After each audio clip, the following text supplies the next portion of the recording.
3 تا مدال فقط در المپیک 2012 و 16 و 2020 داره و حالا در مقابل کشتیگیر ما قرار گرفته. ندای ایران تماشاگران پرشور ایرانی در سالن تنین افکن میشه. رضا کایالپ در سرشاخ روی دستان حریف کار میکنه و سعی میکنه شرایط برای فرون خودش مهیا کنه. تاکتیک اینه که اول اخطار بگیره کشتیگیر کشورمون و رضا کایالپ هم همین تصمیمی داره. هر دو کشتی تصمیم داره که اخطار اول به حریف بدن، یعنی کم کار کنه تا اینکه حریف حالا سرسینه رو پایین میگیره کایالپ تا اینکه بتونه حالا تقاضا اخطار برای دو بنده به دو کشتیگیر تقاضا اخطار داور وسط تقاضا اخطار میکنه برای دو کشتیگیر. همچنان دو کشتیگیر سرسینه پایین گرفتن تا اینکه بتونن از حریفشون اخطار بگیرن. کاری انجام نمیدن. به این دلیل که خدمتتون عرض کردم هر دو این تاکتیک رو در نظر گرفتن که حالا داور به دو کشتیگیر تذکر میده. داور میدونه که آقای طالب نعمتپور یعنی رمضان شهنوف از ترکیه نکات لازمو میگن به کشتیگیران خودشون. خدمتتون عرض کردم کشتیگیری که اخطار اول بگیره حریفش امتیاز میگیره، در وقت دوم به حریفش میدن و امتیاز آخر رو اون کشتیگیری که در وقت اول اخطار گرفته باشه میگیره. این در سنگین وزن هست و حالا عقب میکشه کشتیگیر ما تا اینکه اخطار بگیره. این حالا یک لحظه میره پای کشتیگیر ما رو توش خارج کنه، یک لحظه سعی میکنه پای امین میرزازاده رو توش خارج کنه که اجازه کار به اون نمیده. تقاضا اخطار برای کشتیگیر ما، تقاضا اخطار برای کشتیگیر ما. یه لحظه رضا کایالپی که از سال 2009 در تمام مسابقات حضور داشته، فقط 2018 مدال نگرفت و 2021 اسلو نه 2 سالشون مدال نگرفت، 12 مدال کسب کرده، 10 تا طلای اروپا رو داره. حالا میده برای فیتو، صدر فن فیتو رو به اجرا بذاره. کشتیگیران ترکیه در اجرای فن فیتو توانمندی بالایی دارن، بدون مال اجرای فن فیتو صدر فیتو رو به اجرا بذاره. رضا کایالپ ناموفق، اجرا کار به اون نمیده، همچنان به دنبال اجرای فن فیتو هست. یک بار دیگه در تلاش دیگه بتونه فیتو رو به اجرا بذاره، اجرا کار نمیده. حالا خطا هم میگیره گردنو داور با اینجا یه لحظه خاک میکنه حریف خودشو، خاک میکنه. من ببینیم که اینجا نه امتیازی داده نمیشه متاسفانه. یه لحظه خاک کرد اما از خاک بلند شد، از خاک بلند شد، از خاک بلند شد. چه فرصتی رو از دست داد، یعنی که اون فرصت از گرفت از امین میرزازاده، مثل این ماهی، مثل کوسه ماهی از دستانش فرار کرد و نداد تو رو خاک. اگر خاک کرده بود آهنگ کشتی عوض میشد و خیلی فرق میکرد.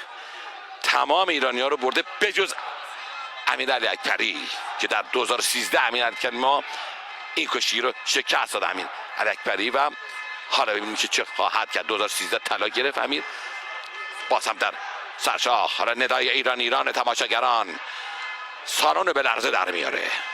مگر خاک شده بود و حریف خاک کرده بود چقدر، یعنی 90% طلا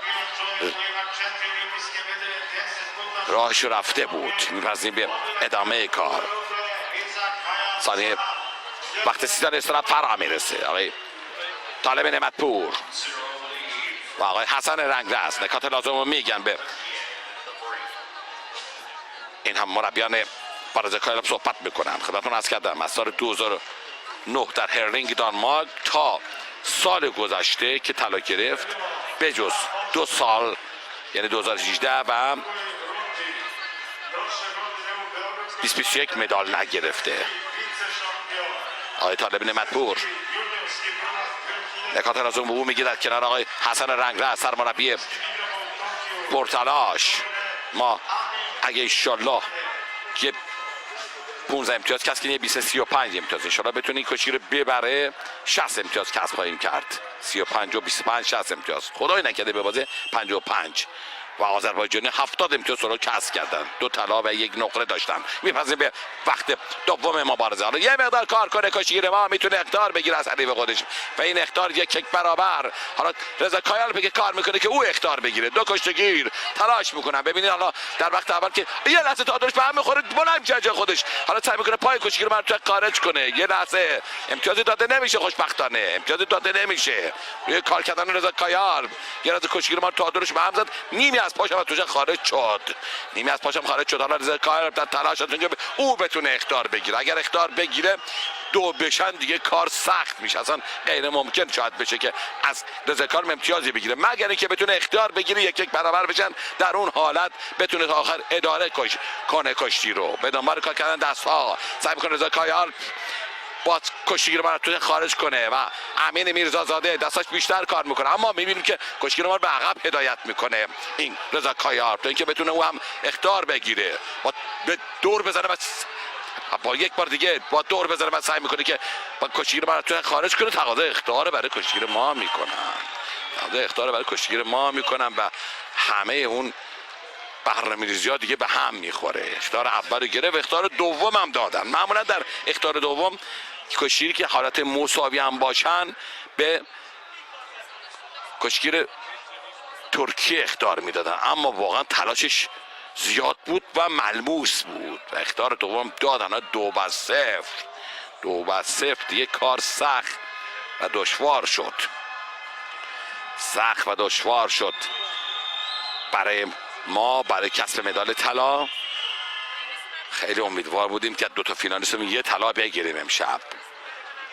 یه طلا. سرود ایران عزیز در سالن آرنا اشکال نواخته بشه، اما تا این لحظه که نشده. این اتفاق نیفتاد. رضا کایال کشتیگیر باهوش اومده تا 13مین مدال خودش رو صید کنه از مسابقات جهانی و المپیک. حالا بعد یک بار دیگه میاد که اینجا پایان فیدو خارج میکنه. یک امتیاز.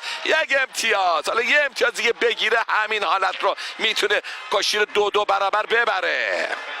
دلاور گتوندی ما کار سخت و دشواریه. یک بار دیگه با همین یورش، با همین سبک و سیاق، در حالی که 1 دقیقه و 9 ثانیه وقت باقی مونده، رضا کایال رو به عقب هدایت کنه. خاک کردن او که سخت و دشوار است، اما میتونه اگر میتونستن اخطار هم بدن، اما اخطار رو ندادن.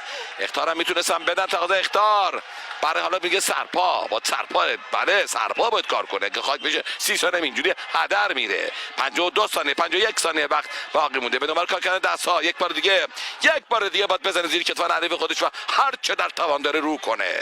همه ایران دارن این کشتی رو نگاه میکنن. یه طلا در سنگین وزن در آزاد که کسب کردیم، اون یه طلا در سنگین وزن فرنگی کسب کنه. یک بار دیگه میزنه زیر کتف حریف خودش تا که بتونه او رو از توش خارج کنه، اما رضا کایال این کارو نمیده. 30 ثانیه وقت باقی مونده. باز هم تعیین میکنه که کشتیگیر که امین میرزاده او را به توشک بیرون از توشک هدایت کنه. این کارو نمیده، همچنان تلاش میکنه. 20 ثانیه وقت باقی مونده. کاملا کشتی رو بسته رضا کایال که توانمندی بالایی هم داره و باز هم در تلاش است بزنه زیر کتف حریف خودش. دست رد میکنه زیر کتف حریف، از اونجا میرسه که خاک کنه. تمام. شیر مادر ران پدر حلال دلاور 2-2 برابر برنده هست. دلاوری میکنه، بزرگی میکنه دلاور کشورمون. موفق میشه رضا کایال در بیرون توشک هدایت کنه. یک امتیاز دیگه بگیره. 2-2 برابر. 6 ثانیه وقت باقی مونده. 6 ثانیه. کشتیگیری که اکثر کشتیگیر ما رو برده. حالا تو این 6 ثانیه آیا میتونه کار انجام بده؟ نه، میره برای فرود خودش. 3 ثانیه 2 ثانیه 1 ثانیه. تمام. خسته نباشید دلاور. خدا قوت پهلوان. دلاور ایران، ماندگار ایران، سربلند ایران، عشق ما ایران عزیز، دوست داریم. چه کشتی گرفت این دلاور. بزرگی میکنه. حالا یه تندر هم یه سوبلس هم به مربی خودش میزنه، به طالب میزنه. آفرین به این دلاور گتوندی ما. تبریک میگه به گتوندی ها، اونا که الان دم منزل دلاور کشورمون امین میرزازاده اونجا نشستن و دارن کشتی رو تماشا میکنن. تبریک میگه پدر مادر عزیزش و همه خوزستانیا، همه ایرانیا. یه طلای شیرین، یه طلای دلچسب. تمام ایرانیان کشتیگیر برده به جز علی اکبری. حالا این بار موفق میشه کشتی رو شکست بده. امین میرزازاده دلاور کشورمون